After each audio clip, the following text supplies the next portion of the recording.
ಜೈ ಭಾರತ್, ವಂದೇ ಮಾತರಂ. ಕೆಲವು ವ್ಯಕ್ತಿಗಳು ತಮ್ಮನ್ನು ತಾವು ಪ್ರಗತಿಪರ ಚಿಂತಕರು ಅಂತ ಹೇಳಿಕೊಳ್ಳುವ ಕೆಲವು ವ್ಯಕ್ತಿಗಳು ಈ ಸನಾತನ ಧರ್ಮದ ಬಗ್ಗೆ ಅವಹೇಳನ ಮಾಡುವುದು ಅವರಿಗೇನೋ ಒಂಥರ ಖುಷಿ ನೀಡುತ್ತದೆ ಅನಿಸುತ್ತೆ. ಅದಕ್ಕೆ ಅವರು ಈ ಸನಾತನ ಧರ್ಮದ ಮೇಲೆ ಅವಹೇಳನಕಾರಿ ಹೇಳಿಕೆಯನ್ನು ನೀಡುತ್ತಿದ್ದಾರೆ. ದೇವಸ್ಥಾನ ಕಟ್ಟುವುದು ಶೂದ್ರರು, ಅದರ ಒಳಗೆ ಇರುವವರು ಬ್ರಾಹ್ಮಣರು. ಕಟ್ಟಿದ ಶೂದ್ರರಿಗೆ ದೇವಸ್ಥಾನದ ಒಳಗೆ ಅವಕಾಶ ಕೊಡುತ್ತಿಲ್ಲ.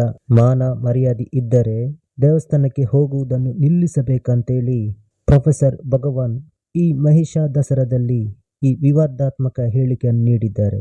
ಜ್ಞಾನದ ಅರಿವಿಲ್ಲದವರು ಗುಲಾಮರಾಗಿದ್ದಾರೆ. ಇನ್ನು ಹಿಂದೂ ಧರ್ಮ ಅಂದರೆ ಅದು ಹಿಂದೂಗಳ ಧರ್ಮವೇ ಅಲ್ಲ, ಅದು ಬ್ರಾಹ್ಮಣರ ಧರ್ಮ ಅಂತೆ. ಹಿಂದೂ ಎಂದರೆ ಹಿಂದಕ್ಕೆ ಹೋಗುವ ಜನರಂತೆ. ಈ ಹಿಂದೂಗಳು ಅವರು ಮುಂದಕ್ಕೆ ಬರುವುದಿಲ್ಲ ಹಾಗೂ ಇತರರನ್ನು ಮುಂದಕ್ಕೆ ಬರಲು ಬಿಡುವುದಿಲ್ಲಂತೆ.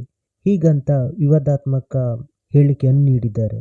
ಹಿಂದೂ ಧರ್ಮದ ಮೇಲೆ ಇನ್ನೂ ಏನೇನೋ ಹೇಳಿದ್ದಾರೆ. ಇನ್ನು ಇವರು ಮಾತ್ರವಲ್ಲ, ಇನ್ನು ಮೈಸೂರಿನಲ್ಲಿ ಮಹಿಷ ದಸರಾ ನಡೆದಿದೆ. ಈ ಕಾರ್ಯಕ್ರಮದಲ್ಲಿ ನಂಜೇರಾಜ್ ಅರಸ್ ಹೇಳ್ತಾರೆ, ಅಸುರ ಮತ್ತು ರಾಕ್ಷಸ ಇವೆರಡು ಸಮುದಾಯಗಳ ಹೆಸರಂತೆ. ಇವರ ಪ್ರಕಾರ ರಕ್ಷಣೆಯನ್ನು ಮಾಡುವವರು ರಾಕ್ಷಸರು ಹಾಗೂ ಇನ್ನೊಬ್ಬರ ಪ್ರಾಣವನ್ನು ರಕ್ಷಣೆ ಮಾಡುವುದು ಅಸುರರಂತೆ. ಇನ್ನು ಮಹಿಷಾಸುರ ಜೀವಂತ ವ್ಯಕ್ತಿ, ಆದರೆ ಚಾಮುಂಡಿ ಮಾತ್ರ ಜೀವಂತ ವ್ಯಕ್ತಿ ಅಲ್ವಂತೆ, ಅದೊಂದು ಕಾಲ್ಪನಿಕ ಕಥೆಯಂತೆ. ಈ ಚಾಮುಂಡಿ ದೇವಿ ಮಹಿಷಾಸುರನನ್ನು ವಧೆ ಮಾಡಲಿಲ್ಲ ಅಂತ ಈ ನಂಜೇರಾಜ್ ಅರಸ್ ಹೇಳಿದ್ದಾರೆ. ಈ ಮಹಿಷ ದಸರಾ ಅಂದರೆ ಏನು ಅಂತ ನೋಡುವುದಾದ್ರೆ, ಈ ಮಹಿಷಾಸುರನನ್ನು ಪೂಜಿಸುವುದು.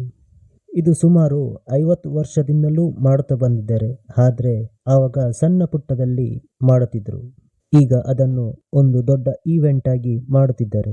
ಇದಕ್ಕೆ ಹಲವರು ಸಾಥ್ ಕೂಡ ಕೊಡುತ್ತಿದ್ದಾರೆ. ಮಾಂಟೆ ಲಿಂಗಯ್ಯ ಎನ್ನುವವರು ಈ ಮಹಿಷ ದಸರಾವನ್ನು ಮೊದಲನೇದಾಗಿ ಪ್ರಾರಂಭಿಸಿದ್ರು. ಈ ಮಹಿಷ ಅಂದ್ರೆ ಸಂಸ್ಕೃತದಲ್ಲಿ ಕೋಣ ಎಂದರ್ಥ. ಈ ಮಹಿಷಾಸುರ ಯಾವುದೇ ಮನುಷ್ಯರಿಂದ ಸಾಯಬಾರದು ಅಂತ ಹೇಳಿ ವರವನ್ನು ಪಡೆದುಕೊಂಡಿದ್ದ. ಇವನು ದೇವಾನುದೇವತೆಗಳ ವಿರುದ್ಧನೂ ಹೋರಾಡುತ್ತಿದ್ದ ಹಾಗೂ ಹಿಂಸೆಯನ್ನು ಕೊಡ್ತಿದ್ದ. ಇನ್ನು ದೇವಾನುದೇವತೆಗಳು ಪ್ರಾರ್ಥನೆ ಮಾಡಿ ದುರ್ಗಾದೇವಿಯನ್ನು ಒಲಿಸಿಕೊಳ್ಳುತ್ತಾರೆ. ನಂತರ ದುರ್ಗಾದೇವಿ ಮಹಿಷಾಸುರನನ್ನು ಸಿಂಹದ ಮೇಲೆ ಸವಾರಿ ಮಾಡುತ್ತಾ ಈ ಮಹಿಷಾಸುರ ರಾಕ್ಷಸನನ್ನು ಸಂಹಾರ ಮಾಡುತ್ತಾಳೆ. ಇದರಿಂದ ದುರ್ಗಾ ಮಾತೆಗೆ ಈ ಮಹಿಷಮರ್ದಿನಿ ಅಂತ ಹೆಸರು ಬರುತ್ತದೆ. ಮುಂದೆ ಚಾಮುಂಡಿ ದೇವಿಯಾಗಿ ನೆಲೆಯಿರುತ್ತಾಳೆ. ಇದು ಕೆಲವು ಪುರಾಣದಲ್ಲಿಯೂ ಉಲ್ಲೇಖವಿದೆ. ಇದು ಎಲ್ಲರಿಗೂ ಗೊತ್ತಿರುವ ಕತೆ.